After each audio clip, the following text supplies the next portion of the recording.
everyone. Thanks for joining us for this installment of California's Employment News, Weintraub Tobin's informative video series.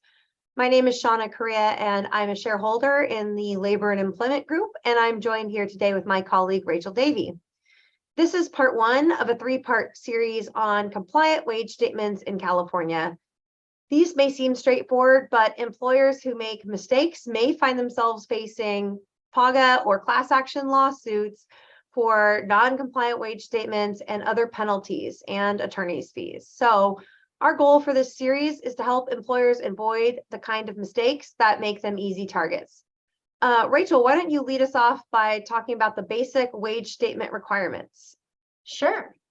Currently, the California Labor Code requires employers to provide accurate itemized wage statements that show 9 things: gross wages earned, total hours worked, applicable piece rate and piece rates earned, all deductions, net wages, the inclusive dates of the pay period, the name of the employee, and last 4 digits of their social security number or an employee ID, the name and address of the employer, and all applicable hourly rates.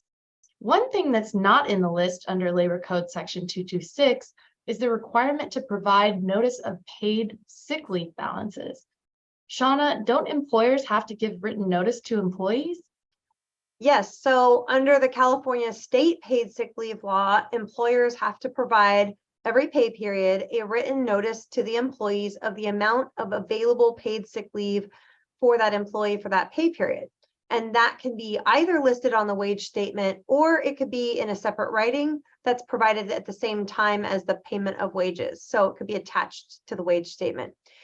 On top of that, some local city paid sick leave ordinances, like West Hollywood's new paid and unpaid leave law, may require that employers also track the additional city required leaves available to that employee. So additionally or separate accruals.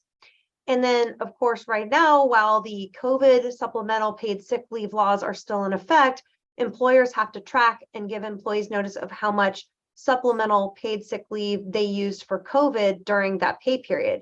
So there are potentially 2 or 3 buckets of paid sick leave, depending on where the employer and employee are located.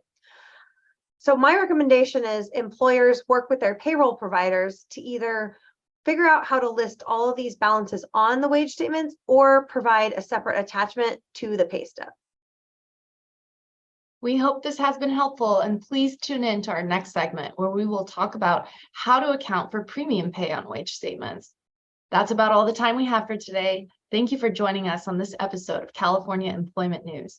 Please check out our website, thelawblog.com, where you can access our blog and you can find the next installment of this series and other California employment news topics.